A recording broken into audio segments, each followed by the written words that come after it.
Bom, dando continuidade aos nossos assuntos dermatológicos, endócrinos e ginecológicos, pedi para a Bruna falar de um tema aqui com a gente, que assim, eu sempre tento avisar que vai acontecer no pós-parto. Acho que as pacientes já devem ter ideia do que é a queda do cabelo ali no pós-parto. Eu falo para elas na consulta pós-parto que ali mais ou menos com 3 meses de vida do bebê vai ter uma queda de cabelo e que ela é normal.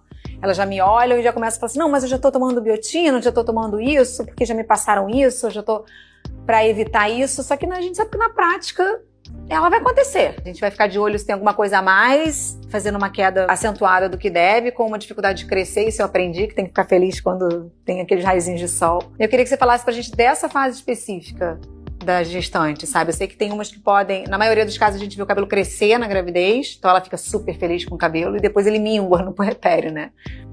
Eu costumo falar que a gravidez é o melhor tratamento para qualquer problema de cabelo, na maioria das vezes. Então a gente tem um estímulo de crescimento de cabelos absurdo, que a gente ainda não conseguiu imitar na vida fora da gestação. Então a gente tem uma sincronização de fios na fase de crescimento acima do nosso normal. E por isso que o cabelo fica tão cheio e tão longo. Quando a gente tem a interrupção, a cessação daquela gestação, quando aquela gestação termina, a queda dos hormônios da gravidez faz com que a maior parte desses fios que estão na fase de crescimento migre para a fase de queda. A fase de queda dura entre 1 e 3 meses e o cabelo se desprende, cai ao longo desse período. Então, após 1 a 3 meses do pós-parto, a paciente começa a notar que aquele cabelo começou a cair. Então, a gente chama isso de eflúvio pós-parto, que é fisiológico na maior parte das mulheres. E a maior parte das mulheres não chega pra gente. É muito curioso isso. Tem de uma forma natural, tem uma discreta rarefação de têmpora, coisas pequenas que não impactam visualmente de forma muito intensa. É por isso que a paciente não chega para o dermatologista. O que eu costumo falar é que a paciente que chega para o dermatologista, de duas uma, ou ela está muito estressada e com muito medo de ficar careca, ou ela já tinha uma questão de base, ou na verdade uma terceira coisa, que esse impacto da queda de cabelo foi tão grande, modificou tanto o visual dela, que ela está muito incomodada com aquilo. E daí é importante a gente lembrar como é que era essa paciente antes da gestação.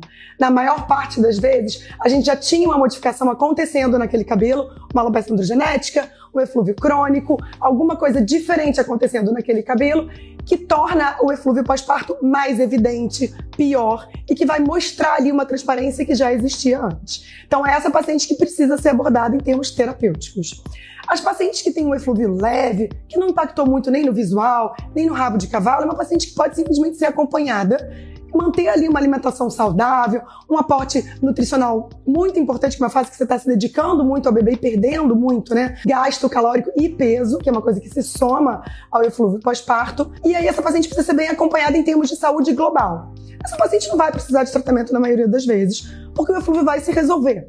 Entre 3 e no máximo 6 meses ali, aquela queda se cessou, parou, aquela fase de queda parou, e leva entre 6 meses e 1 ano para a paciente se recuperar completamente. E esse é o ponto mais importante. Depois que parou de cair, ainda leva um tempo para você se recuperar. Se essa paciente não se recuperou daquela queda e o cabelo não se comportou como era antes, também é um motivo importante de busca de diagnóstico junto com o dermatologista. Agora, o que chega muito pra gente é assim, posso tomar vitamina? Vitamina. Já posso tomar na gravidez para evitar que eu tenha queda de cabelo no pós-parto. Não, e já sair amamentando com a vitamina. Com a vitamina. Para prevenir a queda de cabelo. Então, o mais importante é a paciente entender que ela está perdendo peso, fazendo leite para aquele bebê. Então, ela tem que ter uma alimentação muito saudável. Em geral, a endócrina tem um papel importante, o nutricionista tem um papel importante para orientar essa alimentação para que não falte nutriente. Eu só recomendo realmente o uso de vitaminas quando existe um déficit. B12, quando ela fez uma anemia importante, quando sangrou muito no pós-parto. Essa é a paciente que tem indicação precisa. Mas tomar vitamina para evitar o eflúvio pós-parto não é recomendado, e nem mesmo você tratar o eflúvio pós-parto com vitamina.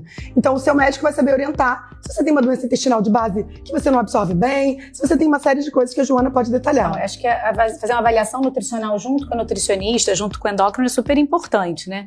Então lembrar que ela precisa de um aporte calórico maior, geralmente ela está buscando voltar ao peso pré-gestacional, então ela começa a restringir muito. Existe essa perda de peso, a gente sabe que a perda de peso por si só também vai ter um efeito no cabelo, né? Então isso já tá meio que esperado. E então, você junta as duas coisas, né?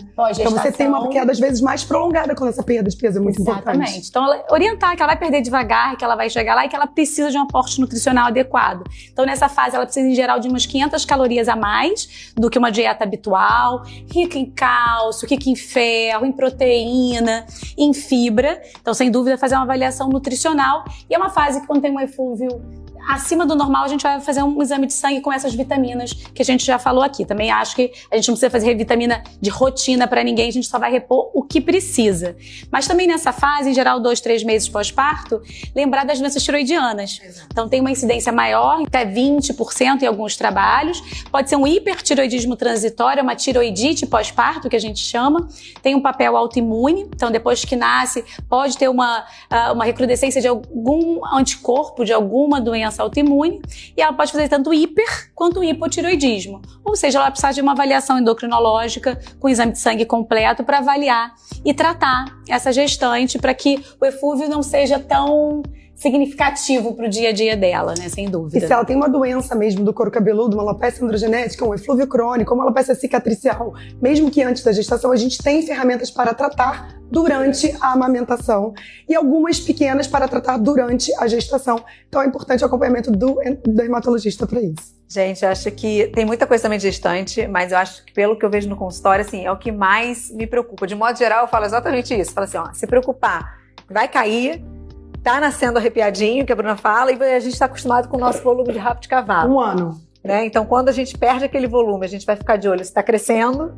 E se ele realmente não tiver aqueles sinaizinhos, como é que é de... Repilação. Repilação. Fase do sol. Fase do sol. A gente realmente... E tranquilizar que com 1 ano, na festa de 1 ano, em geral, os cabelos estão de volta. Exatamente.